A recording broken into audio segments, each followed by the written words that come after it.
So thank you, Bonnie, for inviting me to speak tonight. I'm truly honored to talk to this group. I will share with you that I feel a bit like the elephant on the stage in this cartoon. Elephant's invited to give a piano recital, and he says, "What am I doing here? I play the flute." The reason why I feel a bit like that is that most of the introduction you just heard was about neuroscience. And so that's my career, is really a study of brain and memory. But I'm not going to talk about the brain and memory. I'm talking about a completely different area, which is cardiovascular disease, nutrition, cholesterol, and health. And so it's clearly something very new to me. And so you might wonder, what motivates me to take on a second, completely different area? Well, what motivated me basically was my own personal health. And I'll share with you a bit about my health and my concerns going back 15 years. As you can see here, this red bar shows that 15 years ago, my combination of triglycerides and cholesterol put me at greater than 15 times the rate or likelihood of developing a heart attack compared to a person with ideal biomarkers. And I took this very seriously. I was very concerned that I was at a high rate and for developing a heart attack. So I'm faced with a problem. I get these numbers. I'm faced with the same problem we all are. What is it that I should eat? Are eggs safe to eat, or should we avoid them like the plague? The question we ask all the time. So I was very concerned. Should I eat eggs? If I eat eggs, will it raise my cholesterol? Will that increase the likelihood I'll have a heart attack?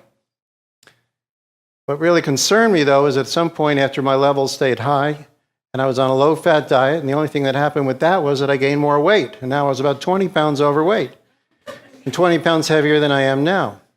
And so my doctor sat me down, and he said, "It's time. You really need to go on a statin. Your cholesterol numbers are not good.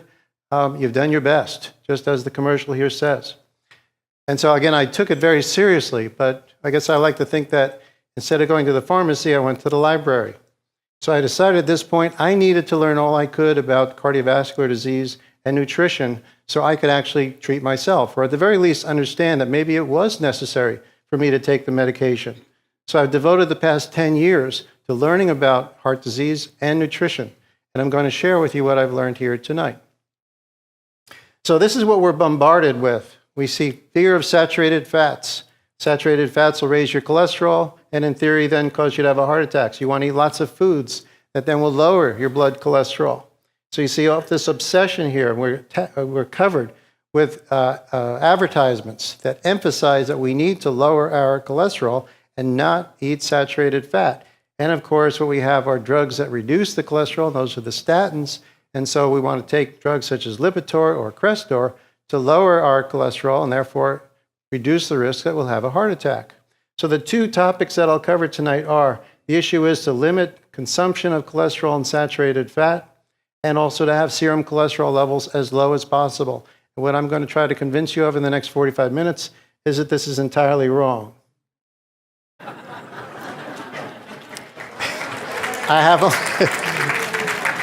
So I will have to, unfortunately, I'm going to cover this very briefly. I'm going to cover a few thousand studies in the next 45 minutes.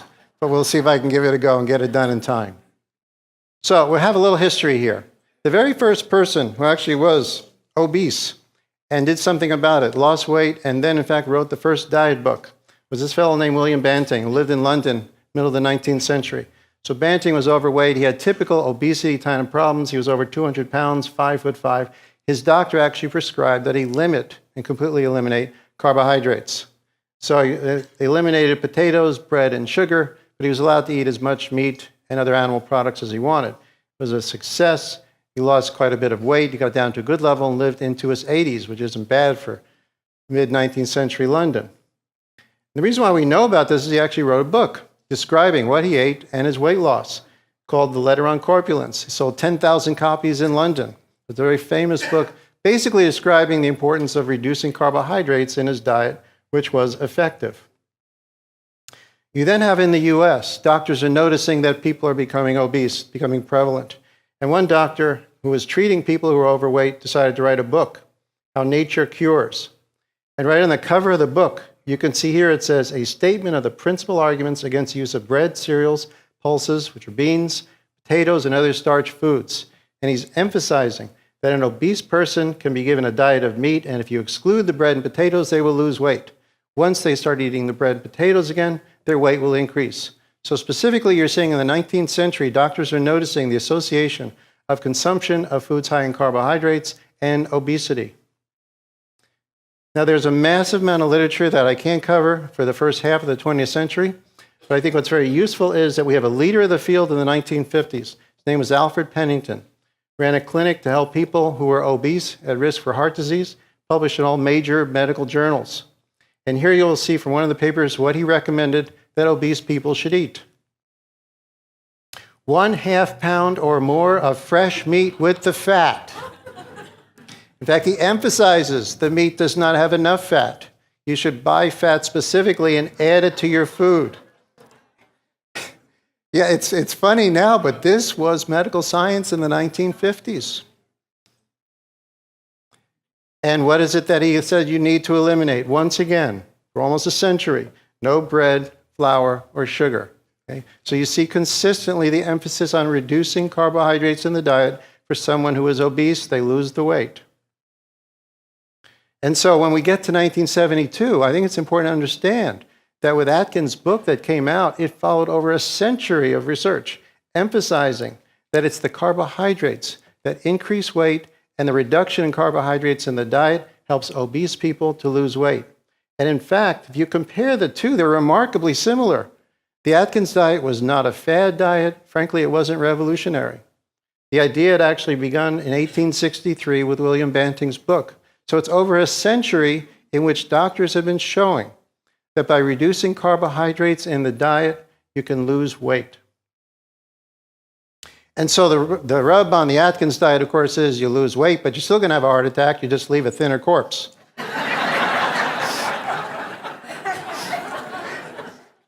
And so is it healthy? And again, I could go over dozens of studies, but we don't have the time. And so I'm going to cover one study, which is very useful for us because it has people with high cholesterol and low cholesterol, people with diabetes as well as not with diabetes. And so it shows the actual diet, what it is that they ate. And we also have biomarkers, which can tell you whether or not the Atkins diet puts people in peril. And so here we have what's a very low carbohydrate diet, also called a ketogenic diet. And this is what you can eat on a ketogenic diet. Basically anything that is protein and fat. So any animal food you see here on the left side, fish, meat, poultry, and especially full-fat cheese. Okay, there are no non-fat foods on the left side. And basically any vegetable that isn't potato or corn. So it isn't anything that will raise your blood sugar. And these people would have 5 tablespoons of oil per day as a part of their diet. And in this case, it's olive oil, but it could be butter. It doesn't really matter. And what is it that they could not eat? Basically the same thing you see from Banting. It's high carbohydrate foods. So you eliminate foods that raise blood sugar. No fruit juice, no soft drinks with sugar. And so you look at the results, and basically this is now 150 years, confirming weight loss. This is in kilograms, so in pounds, you're looking at these people are over about 200 pounds. And so this is over the course of a year, whether they have high cholesterol or normal cholesterol, their body weight dropped dramatically. And so the diet works. Now the question about biomarkers. Well, here you have all the basic biomarkers. And rather than go into great detail, each one goes in the right direction. There is no drug that can produce a change in the biomarkers like a low carbohydrate diet. You look here on the opposite end, this is the HDL right here. The HDL is called the good cholesterol because when it is higher, you're less likely to have a heart attack. And so it is only the low carbohydrate diet that you'll actually find an increase in the HDL. What you have here on the right are triglycerides, which are fat in the blood, and the fats in the blood decline when you reduce carbohydrate consumption. And over here on the far right, on the bottom, that is blood glucose. Fasting blood glucose drops dramatically just by reducing carbohydrates in the diet. So every biomarker moves in the right direction with the low carbohydrate diet. And again, just to summarize, a vast amount of research. What we have here just published this year, the work of over 24 scholars in the field of nutrition, published in the journal Nutrition. Basically, they're emphasizing carbohydrate restriction is the best approach for someone, whether they have type 2 diabetes. They also apply it to heart disease and obesity in general. And here you see summarized on the bottom the benefits of carbohydrate restriction in diabetes. This applies to other diseases as well, are immediate and well documented. There are no justifiable concerns about reduction of carbohydrates in the diet. So with all that science I've just shown you, I just gave you basically a summary of 150 years of research, coming to a very clear conclusion. It's carbohydrates that are the demon on your plate. It's the carbohydrates that are making you fat. That is what you need to be aware of. And so now you go to the store and you're looking to lose weight. And what is it dietitians, nutritionists, and the American Heart Association will recommend that you eat? Fat-free cheese, fat-free yogurt, fat-free butter, and cholesterol-free eggs. And if you look in the middle, you've got cookies. Isn't that fantastic? They're fat-free. So it almost makes it look like a health food, right? It's just pure sugar. And what does the American Heart Association recommend? Basically low-fat food, lean meat, low-fat dairy products, skim milk. Why is it the recommendations are completely out of touch with the science? Well, here I think is the origin of why we've been given such misinformation. The low-fat food mania, I would say, began in 1955 when President Eisenhower had a heart attack. And you see along with this graph as well, an increased incidence of heart attacks in Americans over the course of the first 50 years of the 20th century. So there was great concern at the increased incidence of heart attacks occurring. And here with Eisenhower having a heart attack, it just made it so much more personal. Now, the fact that Eisenhower was a chain smoker didn't seem to become realized to people. No one said, well, gee, the guy's a chain. He actually was diagnosed with heart disease before he became president. And Americans had become smokers. There was a dramatic increase in smoking, which of course now we know is associated with heart disease as well as lung cancer. But no one was talking about him being a smoker as contributing to his heart attack. What we had was a man who came forward and he worked with Eisenhower's doctor. And he went on national television, supported by the American Heart Association. And he said what's killing Eisenhower, causing him to have a heart attack, is the sausage he's eating with breakfast. And so it's this man named Ancel Keys said it is fat in the diet, particularly animal fat in the diet, that causes people to have a heart attack because it raises your cholesterol. And this is now you can see is in the news. Who was Ancel Keys? Very important to understand who this man was. He had no education at all in heart disease or nutrition. He had a bachelor's degree in economics and a PhD in oceanography.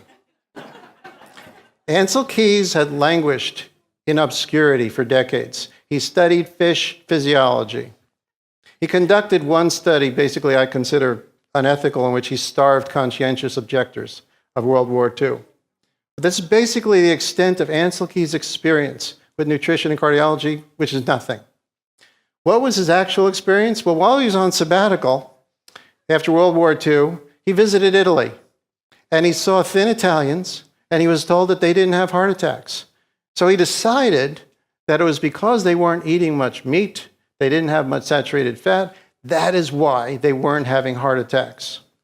And it was Ancel Keys who came up with the idea for the Mediterranean diet, based basically on Italians living in post-World War II, in which there was a depression. Basically, you couldn't really afford to eat fat animals at the time. So he also pointed out one of his papers to support his idea that it's fat in the diet that causes people to have heart attacks. So this is a paper published in 1953. Think about this contrast to where Pennington is publishing in the New England Journal of Medicine. Keys is publishing in barely better than a newsletter out of a hospital. But he published this paper, which shows a relation between fat in the diet and people dying of heart attacks. And so what you can see here is that the more fat in the diet, going along here, you have more deaths from heart disease. So in the US, you have the most fat in the diet, and you have the most heart attacks. And so this clearly is evidence, as he said, that it's fat in the diet that causes people to have heart attacks. The problem with this graph is it is a result of him cheating. Okay? This is not real. Ancel Keys actually had data from 22 different countries. He chose 6 data points to create this graph. This is not a secret that I just discovered. I have to reveal that to you. This was known at the time that he had cheated. In fact, here is a paper published in 1957 basically saying that Keyes had cheated. They introduced the paper quite politely by saying, no information is given by Keyes as to why he chose 6 out of 22 data points. So we're going to show you all 22 data points. So they actually start off by showing his graph, and then they show their graph of all the data points. Now here are all the data points. And it's important to understand these are data that came right out of World War II. And so you have post-war Japan and Italy, in which basically you have very thin people. You do have a low rate of heart disease, but you really don't have much fat, which people could be eating at the time too. So it's a bit artificial. But anyway, if you look at the overall curve, which I've surrounded 20 of the 22 data points with the rectangle, you can see a random scatter. That when you have all the data points, there is no relation between fat in the diet and heart disease. And in fact, that's exactly what the authors concluded. The suggested association between death rates from heart disease and fat in the diet cannot be accepted as valid. So it's very clear that Ansel Keys doesn't know what he's talking about as far as diet. He doesn't know anything about heart disease. And he lied when he published that paper in 1953. So what is the result? He gets to be on the cover of Time magazine. Ansel Keys became the leader of nutrition and cardiovascular research in America in the 1950s and into the 1970s. He was a member of the board of directors of the American Heart Association. He basically controlled, to a great extent, funding in heart disease in the US. He served on the editorial board on cardiovascular journals, yet he knew nothing about heart disease. He was seen as the expert in America on heart disease and diet.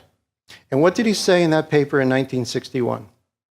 Americans eat too much fat, too much saturated fat. That's the kind of fat you get from animals.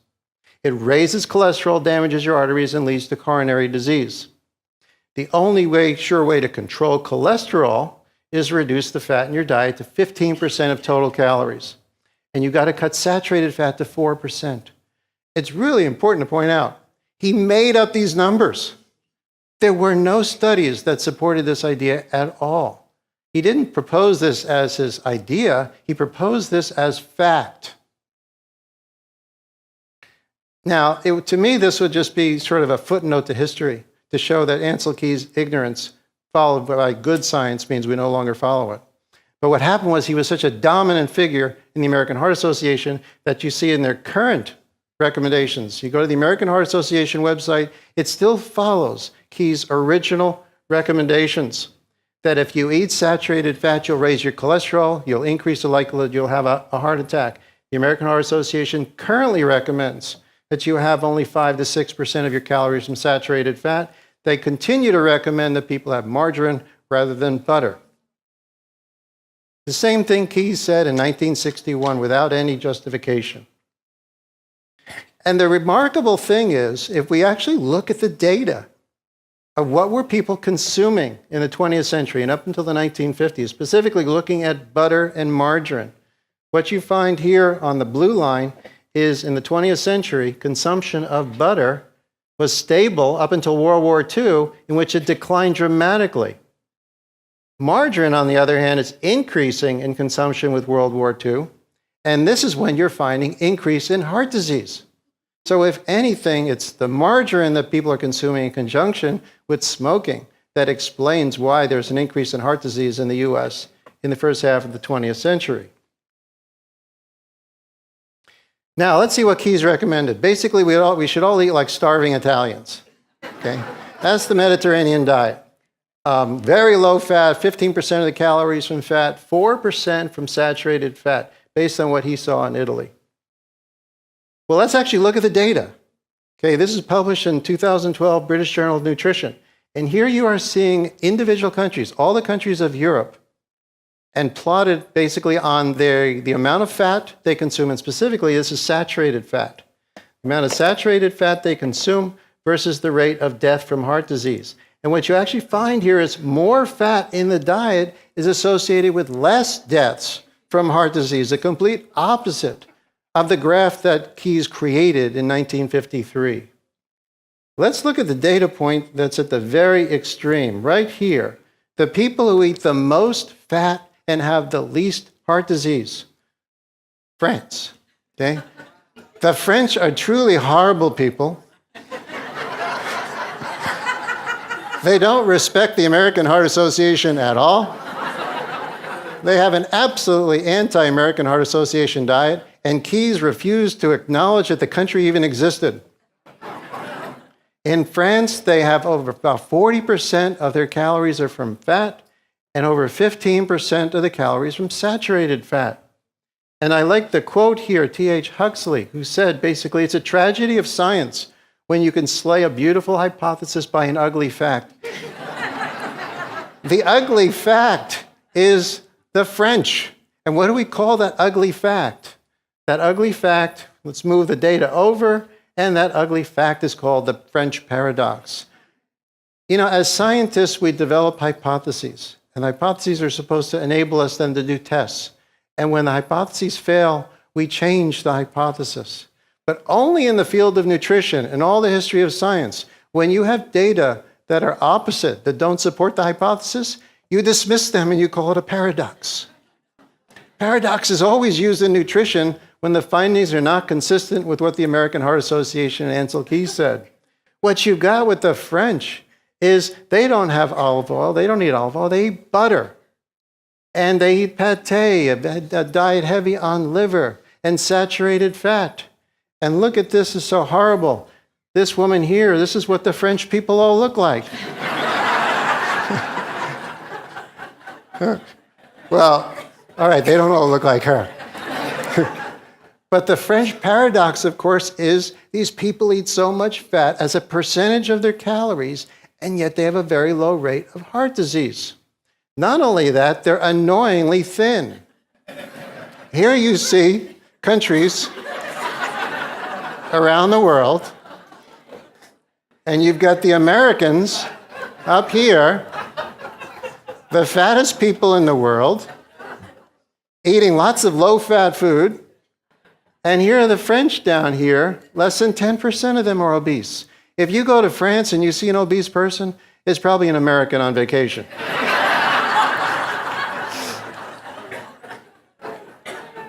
So it gets worse.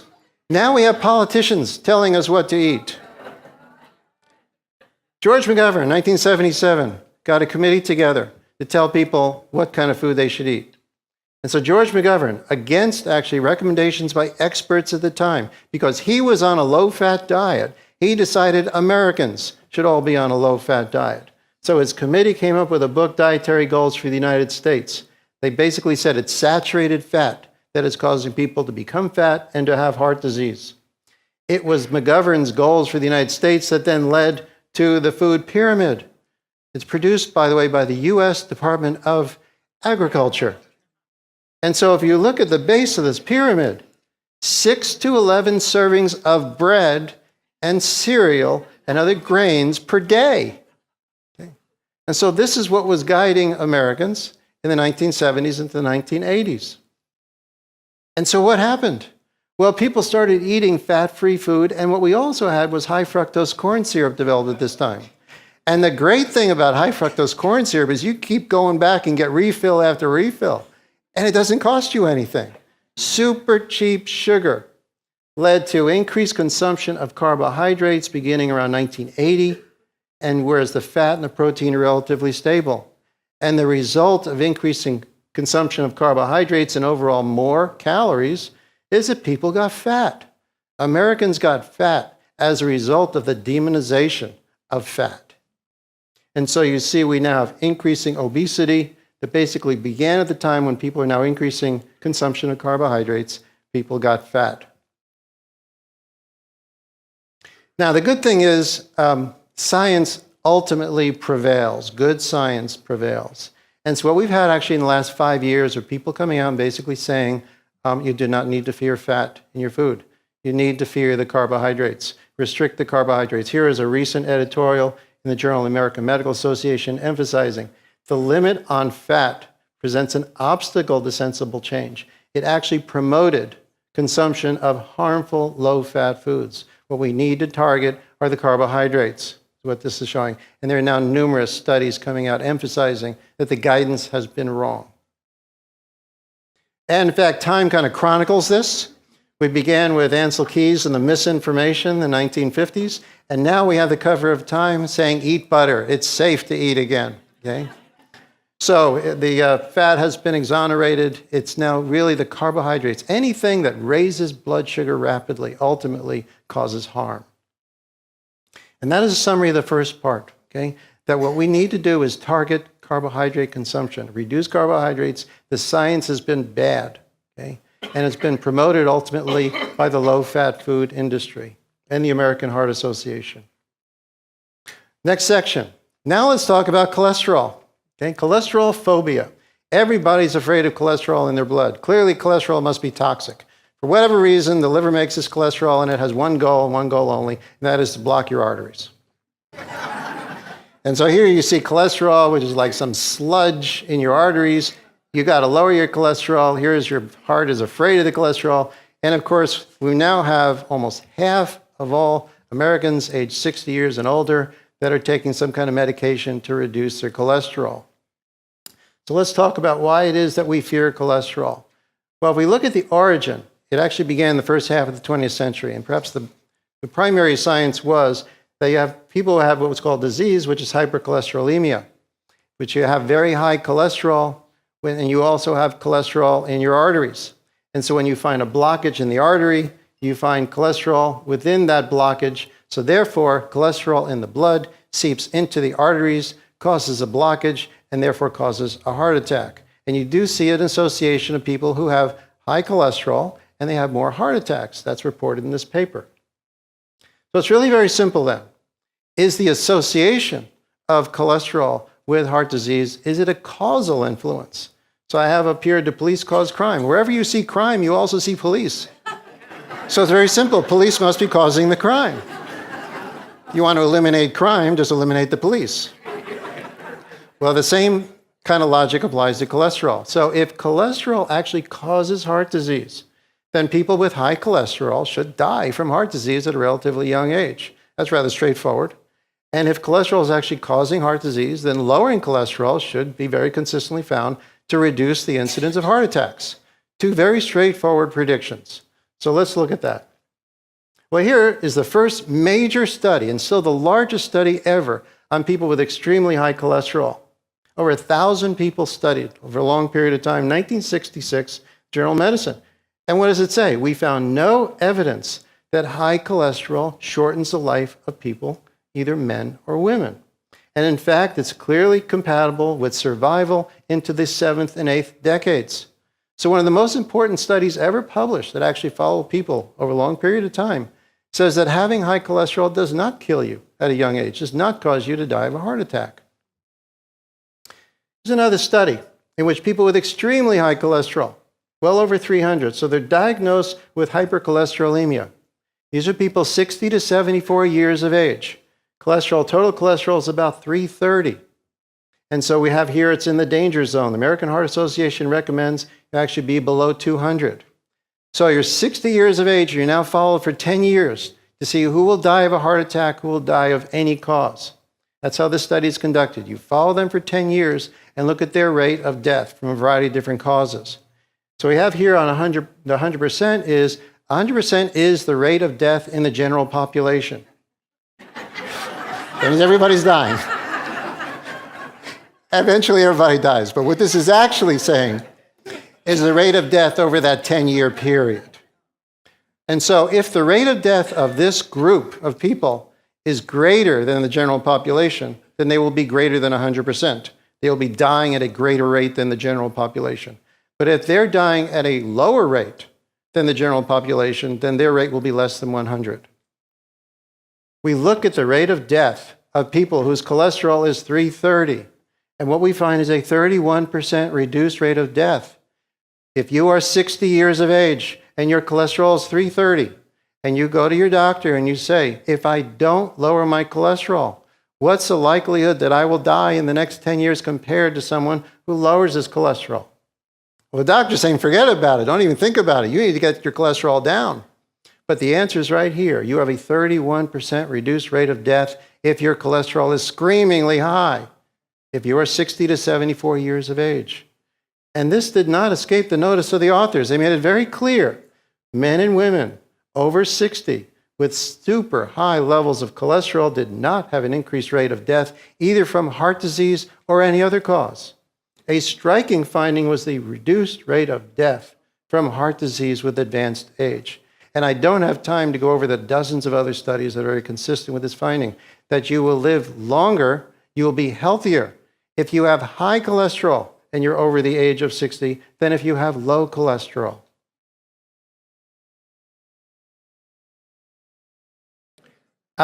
Just to show you, it's not just one anomalous study, and I'm not making this stuff up. Another study followed people for 20 years. Very famous Honolulu Heart Program. Follow people for 20 years and look at their cholesterol levels compared to mortality.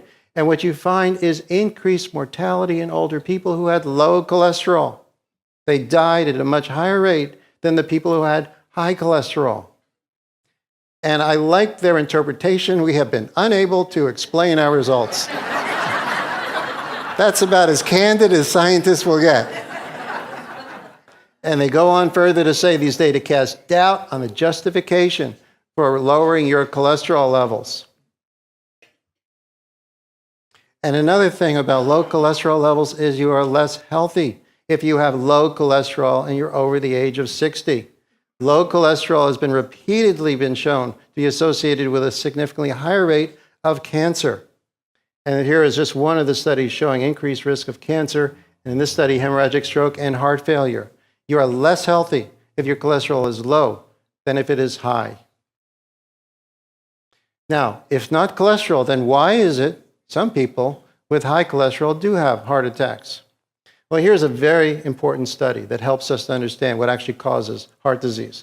So here again, we have another study. So this is in the pre-statin era, in which people with extremely high cholesterol were not treated. They were studied in these experiments, and at that time, it wouldn't have been considered unethical. Now, if your cholesterol is over 300, you have to be on a statin.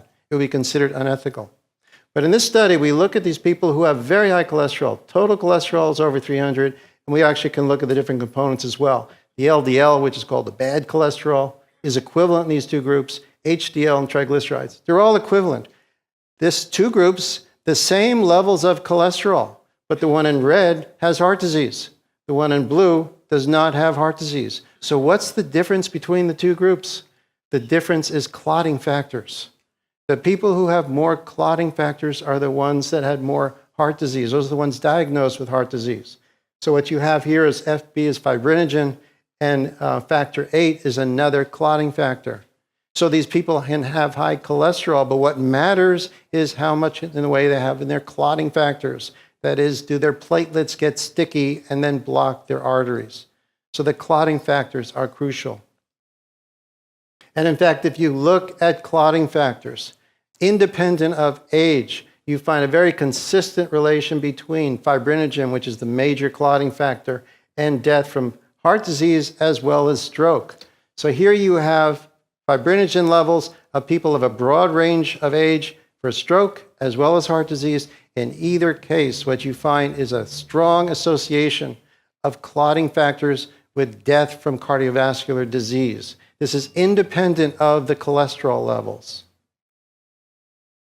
So ultimately then, what we're looking at is activated platelets. Every risk factor for heart disease comes down to the common factor of activated platelets. And so whether it is smoking causes coagulation, high blood sugar increases coagulation, metabolic syndrome in which a person is overweight, high blood sugar activates platelets, and stress activates platelets. So you're looking at a common factor, which is the activation of platelets. It causes them to get sticky. You end up having clots moving around your blood vessels, which ultimately then causes damage. So why is it, after all I've just told you about, that people want to have their cholesterol as low as possible? It actually began with this critical study in 1984. For decades, studies had been going on lowering people's cholesterol, and they all were failures. This was the first study that would propel the industry then to emphasize to people that they had to lower their cholesterol. This published in the Journal of the American Medical Association. In this study, over $100 million was spent to find almost 500,000 people. 480,000 men had their blood tested. They took the men who had the highest cholesterol in the top 5%, averaging 290. Those are the ones that were included in this study. This study would show, ultimately, that if you take the people with the highest cholesterol, lower the cholesterol with the drug, you would save lives. And so the hypothesis was then the risk of dying of a heart attack would be reduced by lowering their cholesterol. So they targeted the men basically who were on their deathbed with having such high cholesterol. They lowered the cholesterol with a rather primitive drug called cholestyramine, but it very effectively does lower blood cholesterol, or they're given placebo and then followed for about 7.5 years. This was the groundbreaking study. The group that had lower cholesterol had a 24% reduction in death from cardiovascular disease, coronary heart disease. This was the turning point in cholesterol history. There was one problem with the study. There's always one problem with these studies. But the problem with the study was, and I've copied this directly from the paper, the risk of death was actually not reduced in the cholestyramine group. Well, that doesn't make sense. You lowered their cholesterol, you've reduced death from heart disease by 24%, but overall these people are not living longer. Why is that? Well, let's actually look at the data. So I've taken this directly from the paper, and I've graphed this in terms of there not being a negative outcome, like death is a negative outcome. So you live instead of dying. So that's your survival. How many people didn't die? And you're looking at of 100%, almost all people basically survived, and there is no difference between the groups. That is why there's no difference in mortality. How many people did not die of a heart attack? That's out here, coronary heart disease death. Almost nobody died of a heart attack. So what you see all along here is this is an incredibly and disturbingly healthy group. So there are very few adverse events at the end of the 7.5 years. So where is that 24% reduction in heart disease death? Well, it's right there. That difference is a 24% difference between the group, and it is statistically significant. How can that be, you say? Well, this is how you do it. The actual data are 98.4% of the people given the drug did not die of a heart attack, and 98.0% of the people given the placebo did not die of a heart attack. The actual difference is 0.4%. 8 men. You start with 500,000. You take the top 5%, 1,900 in each group, give one the drug, the other doesn't, and you end up with a difference of 8 men. So how do you turn 0.4% into 24%? Well, it's really quite simple. It's called relative risk reduction. It's basically a way of using statistics to cheat, to greatly amplify a very small effect. So you take the difference between the groups, which is 0.4%, and you divide it by the rate of heart attacks in one of the groups. So you got a ratio into a ratio. And you can then turn that 0.4% into 24%. Yeah, I responded the same way when I first saw that. That's not right. Okay, so that's your 24% right there. This was basically a $150 million study that failed miserably. What they should have said was, we've been barking up the wrong molecular tree. It's not cholesterol, really, that we should be following. Instead, they declared victory. The directors of the study declared victory. This is a turning point in cholesterol heart disease research. They said that it's the cholesterol in the food that the men were eating, which has had nothing to do with a diet study, it was a drug study. On Time magazine, you're saying, you see, bad news with cholesterol. And they said, now what we need to do is develop drugs to be able to lower cholesterol in people because people didn't like taking the cholestyramine. This is the turning point that forms the basis of why they developed the statins. It was this drug that overall had no real effect on heart disease. So now we move into the statin era. And I don't have time to cover all the statin studies, although you'd probably be amenable. We could spend the next couple of hours here talking about statins. But I'm going to show you one of the best findings ever. And one of the most highly prescribed drugs is Lipitor. And this is a finding that's been promoted very heavily, so I'm going to show you the best finding with a statin, and that is this 36% reduction in heart attacks with Lipitor. And so let's look at that study. And here again, I want to confirm for you, this is how this is presented to physicians in the world. A 36% reduction in fatal heart attacks and non-fatal heart attacks. So what did the data actually look like in the study? remarkably similar to the cholestyramine study. This is actually what the data look like. And you see those asterisks? Those are statistically significant differences between the groups. And here what we have is on the left, this is the 36%, the absence of fatal and non-fatal heart attacks. Right there, that is a 36% reduction as a result of drug treatment. Where is the 36%? It's right there at the beginning. Now, how do they do that? So again, you start with the real data. 98.1% of the people on Lipitor did not die of a heart attack. 97% of the people on placebo did not have a heart attack or die. So this study is very straightforward. If your cholesterol is high and you go to the doctor and you say, I think I'll just take a placebo, thank you. And you can tell the doctor, I have a 97% chance of not having a heart attack if I take that pretty good drug called the placebo.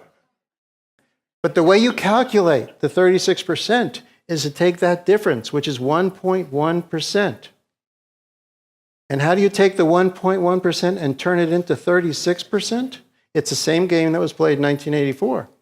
But let's look closely at this ad. It's right there. The 1.1% is actually in that ad in blue font on a blue background. And it says it right here, the difference is 3% death in the sugar pill, 2% in those taking Lipitor. Clearly, the lawyers must have gotten that little blue font in there because they had to show you all the data. So you've got 36% and you've got 1% in the same ad from the same data. So how do they do that? Well, you take the 1.1%, that's the difference between the groups, and you divide it by 3%. That's the rate in the placebo. That amplifies the 1.1% and turns it into 36%. Then you are legally allowed to put in the ad that you've reduced heart attacks by 36%.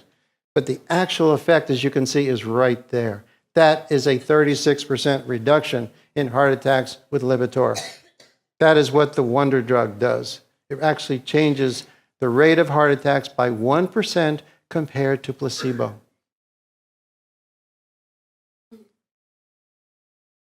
So it's also important to realize 1% means that you have to have 100 people who are given Lipitor to have one less heart attack in one of those 100 people in 3 years. So when you take that Lipitor, it's a line from the movie, do you feel lucky? Okay. Are you the one person that will have one less heart attack in 3 years? That's what this study really showed. And so how about if the ad actually has the real data? And it says Lipitor reduces the risk by 1%. Would you be as interested in taking the Lipitor? I think not. The second study I will cover, because the latest drug is Crestor. The woman is so excited, she's so down with Crestor, because she's now not going to have a heart attack. And when the work came out on Crestor, it emphasized here, cut heart attacks and strokes by 50%. And in fact, the author in the study, John Castelline, said it's spectacular. It actually prevents a heart attack, the Crestor. Spectacular effects. So let's actually look at it. But first, understand, with all these spectacular effects, Crestor is now one of the highest prescribed drugs in the world. It's potentially going to overtake Lipitor. So $7.6 billion in sales from this spectacular study, which is called the Jupiter study. So let's actually look at what physicians see when they go to a conference. This is the effect that they see from the Jupiter study, a 44% reduction in coronary events. It does look spectacular. Now, it is actually important to realize that it's a little more complicated than this. The study was actually stopped here at 2 years. Very few people are actually out here at the end. But it's even more important than that. Let's actually look at the scale when the study is terminated. So that 44% is actually right here before 2 years because they considered it unethical to continue the study because so many people were being saved by Crestor. We look at the scale. You kind of know what's coming. I'm going to be criticizing the study. The scale actually goes from 0 to 1. Okay? So the scale is important. Let's actually look at the real rate of adverse events in this study. This is a graph, and I'm not making this stuff up. This is a graph I've copied directly from the paper, published in the New England Journal of Medicine. This actually shows the rate of events in the two groups. Right inside here, if you get out an electron microscope, you can see the difference. This is the effect of Crestor. This is the rate of actual events, of heart attacks, of deaths from heart attacks on the actual scale. Because if everybody died of a heart attack, it would be way up here, and Crestor could have brought it way down. So the actual difference is trivial. And yet you've got a 44% reduction. Right inside here is a 44% effect. And again, how do you do that? I'm going to actually show you the data. This shows what happens, okay, when you don't take the drug versus taking it with a good outcome, again, meaning survival. So this is the effect right here. Again, you've gotten used to seeing this now. You've got the Crestor versus placebo with that microscopic effect right inside there. The difference is 1.2% between the groups treated versus no treatment. 1.2, and here you have 2.8%. 1.2 divided by 2.8 is 44%. That is how you create a huge effect out of nothing. A huge mountain out of a rather small ant molehill. All right. Now, you can still get 1% benefit, so that's better than nothing, right? And if there were no adverse effects, you might say, well, it's not a bad drug to take, but now let's talk about the adverse effects of statins. This was the first study, actually, that reported that the people who took the Crestor had more diabetes, developed type 2 diabetes. And it's interesting that when they presented it, they call it small. It's small but significant. Well, why didn't they call the other effects small? Why didn't they call the reduction of heart attacks small? And so it is a significant effect, which frankly is small. Here, more people taking the Crestor had developed diabetes, but it's important to note, they were not looking for diabetes. The diabetes happened to be reported by the physicians to the agency. So this was an incidental finding that the people taking the statins had more diabetes.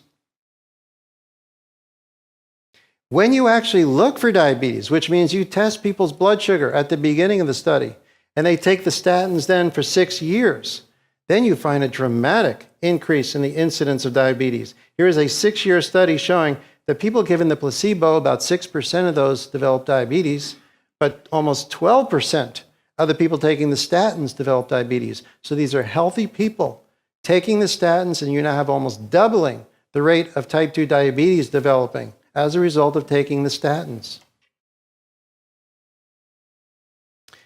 You also find in these statin studies are typically stopped at about 2 to 3 years. That's relatively early if you want to be able to see cancer develop.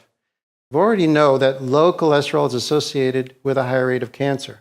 This is a very rare study in which you actually follow people for 10 years to look at adverse effects. And what is very clear in this study of women, which you find compare with no use of statins to those who use statins for over 10 years, more than double the rate of breast cancer in those women who use statins for 10 years. And there's a clear association, whether it is actually caused by the statin itself or low cholesterol. The association is there of dramatically more cancer in people who have low cholesterol. And finally, there are numerous other adverse side effects of statins that I won't take time to go into each one, but it's very clear that it affects brain functioning, reduces memory capacity, very clear evidence of erectile dysfunction, rhabdomyolysis, renal failure, hemorrhagic stroke, and liver dysfunction.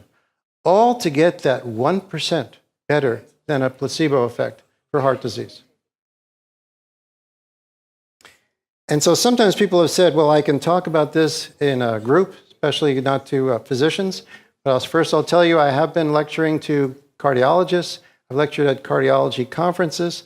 I've also lectured at diabetes conferences, and I've just recently published what I've just shown you in a medical journal, a peer-reviewed medical journal, Expert Reviews in Clinical Pharmacology, in which I've described, along with my colleague, Ufi Ravenskov, we have described the deception that has gone on in the cholesterol and specifically the statin research over the last several decades. And we wrote that the war on cholesterol has been fought by advocates that have used statistical deception. The reality is that there are trivial benefits that are offset by their adverse effects. This paper came out only a few months ago and has already been cited now by a couple of editorials. One in Open Heart, in which they have cited our work emphasizing that there's an exaggerated belief in the modest effects of the pharmacotherapy. And they wrote that these exaggerated effects now mislead patients and doctors. Another editorial just came out this week, citing our paper, emphasizing that it is clear that the cholesterol heart hypothesis is a fallacy of modern medicine. Basically saying that ultimately we will see that using statins to lower blood cholesterol is equivalent to bloodletting, taking out a vital substance from the body with drugs.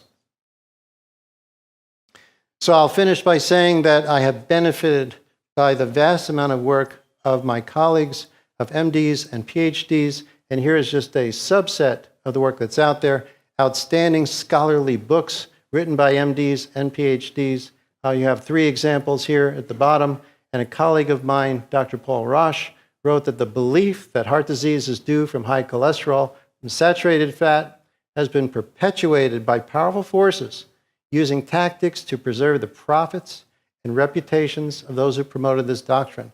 That came from Ansel Keys' comment on his dogma, which never really was a hypothesis. He further says the advent of statins has fueled this fallacious lipid hypothesis. The reporting of side effects has been suppressed, and the benefits, alleged benefits, have been hyped. I thank you for your time.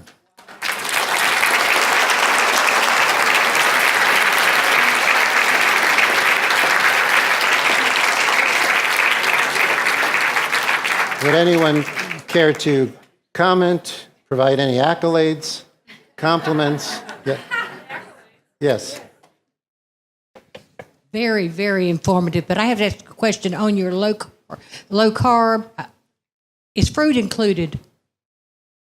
Question is fruit included? Yes. The good thing about fruit, especially in moderation, is that the water and the fiber that would be in fruit would slow the increase in blood sugar. But you should realize that if you have a 16-ounce smoothie filled with orange juice and fruit, that is going to increase your blood sugar. But clearly having an apple or a small amount of fruit is not a problem at all. How about right here?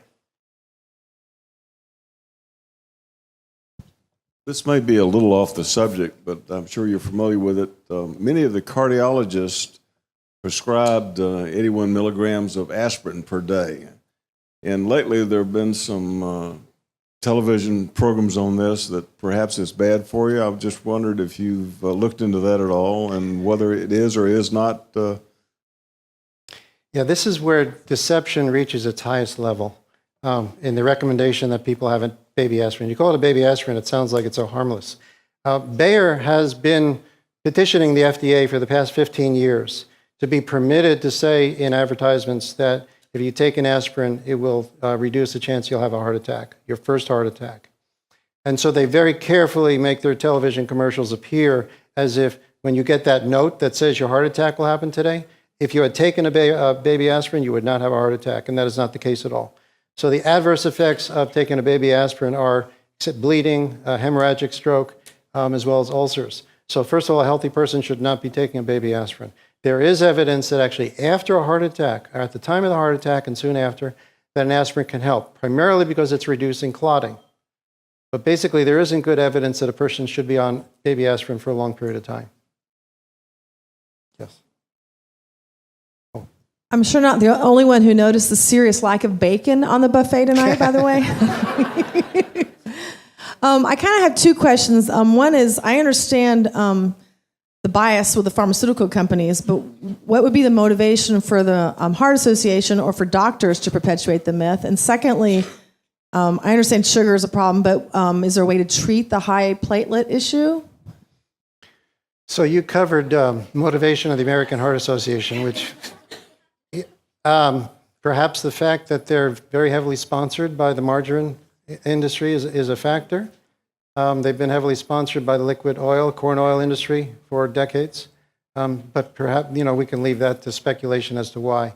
I don't think doctors actually are involved in this. Doctors are being educated by people in authority who are being paid very well by the drug companies. Was there another? Oh, yeah. As I said, you have control over platelet aggregation. It is smoking, being overweight, stress. So these are all factors that cause your platelets to become sticky.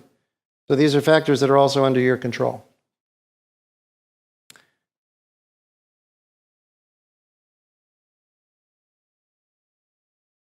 Since you work with memory also, with everybody trying to get lower cholesterol and supposedly having lower cholesterol numbers, is this being factored in since the brain is fat and needs all that fat to the increase that we're having so dramatically? Thanks. So your question is really about cholesterol and brain function. The brain is about 25% cholesterol and absolutely needs cholesterol to be able to produce new brain cells and new connections. And there's a very clear connection, not only with low cholesterol to cancer, you see a connection of low cholesterol to poor cognitive functioning.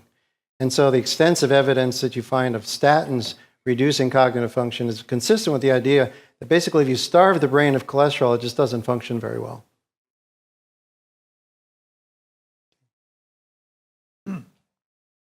Yeah, I was curious. There's so many things that affect everything, so it's hard to pinpoint one. But one thing I've read about is that taking cholesterol, reducing statins, reduces an older person's already reduced production of coenzyme Q10, and that is a vital heart energy. So are you hurting your heart by taking them? Yeah, absolutely. And there is evidence, actually. So you raise a very important point. Part of the metabolic pathway in which statins interfere with the production of substrates is that you not only block cholesterol, but you block CoQ10. And CoQ10 is absolutely necessary for good energy production, for good health, basically for the mitochondria to function properly.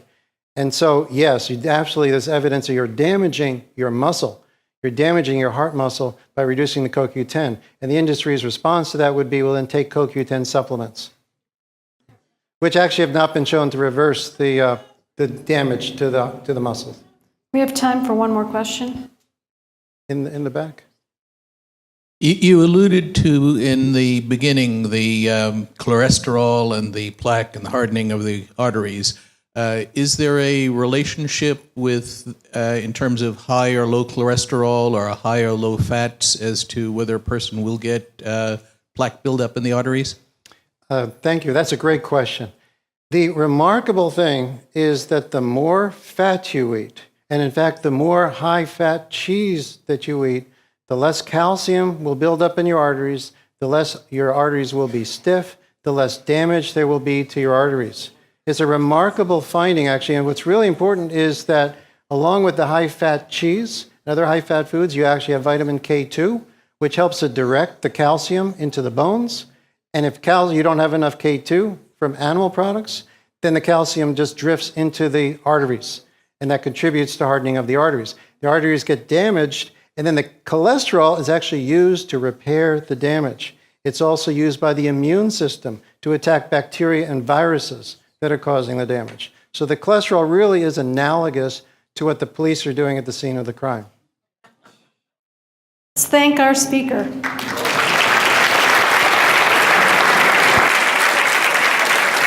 Thank you.